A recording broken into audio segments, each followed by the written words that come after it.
ಎಲ್ಲರಿಗೂ ನಮಸ್ಕಾರ. ಇವತ್ತು ಒಂಚೂರು ಮೈಕ್ ಇಟ್ಕೊಳ್ಳೋಕೆ ಭಯ ಆಗ್ತಿದೆ. ಶಿವಣ್ಣನೇ ಸುಮ್ಮನೆ ಕೂತಾಗ ಬಸವಣ್ಣ ಹಾರಾಡಬಾರ್ದು. ಒಂಚೂರು ಪಂಬಲ್ ಆದರೆ ಕ್ಷಮೆ ಇರಲಿ. ಮೊದಲಿಗೆ ಭೀಮಾ ಕನ್ನಡದ ಸಂಭ್ರಮ. ಆಗ ಮಳೆ ಬರದೆ ಮಳೆ ಕರ್ಸೋಕ್ಕೆ ಹೋಮ ಮಾಡ್ತಿದ್ರಂತೆ. ಈ ಸರಿ ಜನನ ಕರ್ಸೋಕ್ಕೆ ಭೀಮಾ ಮಾಡಿದ್ದೀವಿ. ಎಲ್ಲರೂ ತುಂಬ ಭೀಮಾ ಬಗ್ಗೆ ಈ ಒಂದು 15 ದಿನದಿಂದ ಮಾತಾಡ್ಬಿಟ್ಟಿದ್ದೀವಿ. ತುಂಬ ಮಾತಾಗಿದೆ. ಹಂಗಾಗಿ ನನಗನ್ಸಿದ್ದು ಒಂದೆರಡು ಮಾತು ಈ ಭೀಮಾ ಬಗ್ಗೆ ನನಗನ್ಸಿದ್ದು ಹೇಳ್ತೀನಿ. ಈಗ ಅಣ್ಣ ಟೀಸರ್ ಹೇಳ್ದಂಗೆ, ವಿಜಯಣ್ಣ ಟೀಸರಲ್ಲಿ ಹೇಳ್ದಂಗೆ, ಈ ಮಕ್ಷಿ, ಪಿಳಾಂಕ, ತಾರ, ರೇಗ್ದಾರ್ ಈ ಅಕ್ಕಿಗಳನ್ನ ಇಟ್ಕೊಂಡು ಯಾರು ಬೇಕಾದರೂ ಟೂರ್ನಮೆಂಟ್ ಆಡಿಸ್ಬೋದು. ಆದರೆ ಯಾರೂ ಮುಟ್ಟದ, ಯಾರೂ ನಂಬದ, ಯಾರೂ ಸಾಕದ ಜಂಗ್ಲಿ ಪಟ್ಟಗಳನ್ನ ಕರ್ಕೊಂಬಂದು ಟೂರ್ನಮೆಂಟ್ ಹೊಡಿತೀನಿ ಅಂತಾರಲ್ಲ, ಅದಕ್ಕೆ ಒಂದು ನಾಲ್ಕು ಗುಂಡಿಗೆ ಬೇಕು. ಅದು ವಿಜಯಣ್ಣ ಮಾಡಿದ್ದಾರೆ. ಆಮೇಲೆ ಈ ಸ್ಟಾರ್ ನಟರುಗಳನ್ನ ಇಟ್ಕೊಂಡು ಯಾರು ಬೇಕಾದರೂ ಸುಮ್ಮನೆ ಸಿನಿಮಾ ಮಾಡಿಬಿಡ್ಬೋದು.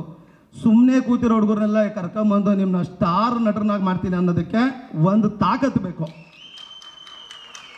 ಅದು ಈ ಸಿನಿಮಾದಲ್ಲಿ ಅಣ್ಣ ಮಾಡಿದ್ದಾರೆ. ದ್ರೋಣನಂತ, ವಿಜಯಣ್ಣನಂತ ಗುರು ಇದ್ದರೆ ಅರ್ಜುನ ಅಲ್ಲ, ಕುಂಭಕರ್ಣ ಬೇಕಾದರೂ ಬಾಣ ಗುರಿ ಇಟ್ಟು ಹೊಡಿತಾರೆ. ಅದು ಮ್ಯಾಟ್ರಲ್ಲ. ಇದರಲ್ಲಿ ನಿಜವಾದ ಗೆಲುವೇನು ಅಂತಂದರೆ, ಈಗ ಗುರುಗಳಿಂದ ಶಿಷ್ಯಂದ್ರಿಗೆಲ್ಲ ಹೆಸರು ಬಂದಿದೆ. ಅದು ದೊಡ್ಡ ಸಾಧನೆ ಅಲ್ಲ. ಈ ಶಿಷ್ಯಂದ್ರಗಳಿಂದ ಗುರುಗ ಹೆಸರು ಬರಬೇಕು. ಇವತ್ತೇನು ವಿಜಯಣ್ಣ ಕರ್ಕೊಂಬಂದಿರೋ ಹುಡುಗರುಗಳು ನೆಕ್ಸ್ಟ್ ಪರ್ಫಾರ್ಮ್ ಮಾಡ್ತಿದ್ರೆ ಅಥವಾ ಅವ್ರೇನು ಆ್ಯಕ್ಟ್ ಮಾಡ್ತಿದ್ರೆ, ಯಾರು ಈ ಹುಡುಗರು ಅಂತ ಅಲ್ಲಿರೋರು ಕೇಳಬೇಕು. ಅವ್ರು ಯಾರೋ ಹೇಳಬೇಕು, ಇದು ನಮ್ಮ ವಿಜಯಣ್ಣ ಅವ್ರು ಕರ್ಕೊಂಬಂದ್ರಲ್ಲ ಆ ಹುಡುಗರು, ವಿಜಯ್ ಸಾರ್ ಟೀಮ್ ಅವರು ಅಂತ.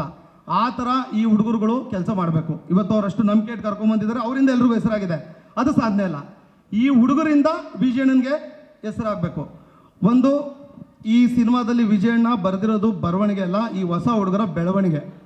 ಇದನ್ನು ತುಂಬ ನೀಟಾಗಿ ಪಾಸಿಟಿವ್ ಆಗಿ ತೊಗೊಂಡೋಗಿ ಅವರು ಜೀವನದಲ್ಲೂ ಸಿನಿಮಾದಲ್ಲೂ ಅಷ್ಟೂ ಜವಾಬ್ದಾರಿಗಳನ್ನ ಹೊರೋ ಅಂತ ಭೀಮನಾಗಿ ಇವರೆಲ್ಲ ಬದಲಾಗಬೇಕು. ಬದಲಾಗ್ತೀರಾ? ಜವಾಬ್ದಾರಿ ತಗೋತೀರಾ? ಸುಮ್ಮನೆ ಸೀಟ್ ಮೇಲೆ ಕೂತ್ಕೊಂಡು ಆಣೆ ಮಾಡೋದಲ್ಲ, ಮನ್ಸಲ್ಲಿ ನಿಮ್ಮ ಬಾಸ್ನ ನೆನ್ಕೊಂಡು ಶಪಥ ಮಾಡಿ ಶೂರ್ ಶಾಟ್ ಹೊಡಿತೀವಿ ಅಂತ. ಸಲ್ಗಾಲು ಹೊಡೆದಿದ್ದೀವಿ, ಭೀಮಾಲು ಹೊಡಿತೀವಿ. ಅಲ್ಲ, ನೀವು ಮಾತಾಡೋದಕ್ಕಿಂತ ಮುಂಚೆ ಒಂದು ಮಾತು ಹೇಳಿದ್ರು. ಅವರು ಮಾತು ಶುರು ಮಾಡೋದಕ್ಕಿಂತ ಮುಂಚೆ ಶಿವಣ್ಣ ಇದ್ದಾರೆ, ಭಯ ಆಗುತ್ತೆ ಮಾತಾಡೋದಕ್ಕೆ ಅಂತ. ಬಟ್ ನನಗೆ ನಿಮ್ಮ ಮಾತು ಕೇಳಿದ ಮೇಲೆ ಪರ್ಸನಲಿ ಕೂಡ ಅನಿಸ್ತಾ ಇರೋದೇನಂದ್ರೆ, ಶಿವಣ್ಣ ಇದ್ದಾಗ ಭಯ ಅಲ್ಲ ಇರೋದು, ಅಲ್ಲಿ ಧೈರ್ಯ ಇರೋದು. ಅವ್ರ ಎದುರುಗಡೆ ಕೂತ್ಕೊಂಡು ನಮಗೆ ಶಕ್ತಿ ಸಿಗುತ್ತೆ. ಅದೇ ನಿಮ್ಮಲ್ಲಿ ನಿಮ್ಮ ಮಾತಲ್ಲಿ ಕಾಣಿಸ್ತಾ ಇದ್ದೀವಿ. ಬಿಲ್ಡಿಂಗು ಸ್ಟ್ರಾಂಗ್ ಆಗಿದೆ, ಬೇಸ್ಮೆಂಟ್ ಅಲಾಡ್ತಾ ಇದೆ, ನಿಮಗೆ ಕಾಣ್ತಿಲ್ಲ ಅಷ್ಟೇ. ಅದಕ್ಕೆ ಹಿಂಗೆ ತಿರ್ಕೊಂಡು ಈ ಕಡೆ ಆ ಕಡೆ ನೋಡಿದ್ರೆ ಹಿಂಗೆ ಮಾತಾಡೋದು. ನೋಡೋಣ ಇವ್ರ ಕತೆ ಏನಾಗಿದೆ ಅಂತ. ಸರ್, ತಮ್ಮ ಮಾತುಗಳು. ತಾವು ಹೇಗಿದ್ದೀರಿ? ಯಾವ ಸ್ಥಿತಿಯಲ್ಲಿದ್ದೀರಿ? ಆರಾಮಾಗಿದ್ದೀನಿ ಮೇಡಮ್. ಹೇಳಿ. ಎಲ್ರಿಗೂ ನಮಸ್ಕಾರ.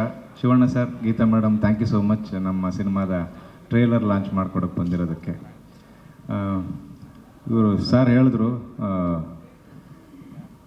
ಸುಮ್ಮನೆ ಕೂತಿರೋರ್ನೆಲ್ಲ ಕರ್ಕೊಂಡು ಬಂದು ಸ್ಟಾರ್ನಾಗಿ ಮಾಡ್ತಿದ್ದಾರೆ ಅಂತ. ಆ ವಿಷಯದಲ್ಲಿ ವಿಜಯ್ ಸರ್ಗೆ ಒಂದು ನಿಜವಾಗ್ಲೂ ಒಂದು ಹ್ಯಾಟ್ಸ್ ಆಫ್ ಹೇಳಬೇಕು.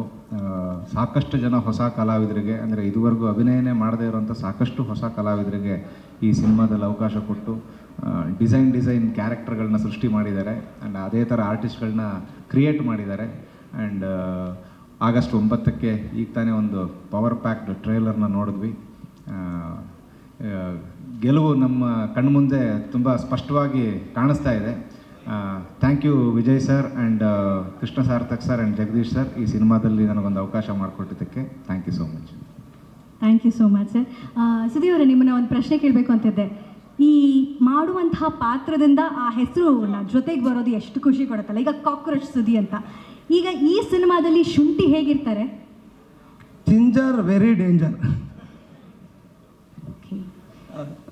ಸಾಕು ಬಿಡಿ, ಡೇಂಜರ್ ಅಂದಮೇಲೆ ಯಾಕೆ ಇಲ್ಲಿ ನಾಟಕ ಇದಕ್ಕೂ ಪ್ರಯತ್ನ. ಬಟ್ ಶುಭವಾಗಲಿ. ಆಗಸ್ಟ್ 9ಕ್ಕೆ ಸಿನಿಮಾ. ನಿಮ್ಮ ಪಾತ್ರ ಪ್ರತಿಯೊಬ್ಬರ ಹೃದಯವನ್ನು ತಲುಪಲಿ ಅಂತ ವಿಶ್ ಮಾಡ್ತೀವಿ. ಥ್ಯಾಂಕ್ ಯು ಸುದಿ ಅವರೇ, ಥ್ಯಾಂಕ್ ಯು ರಾಘವ್ ಅವರೇ, ಥ್ಯಾಂಕ್ ಯು. ಇನ್ನು ಇಂದಿನ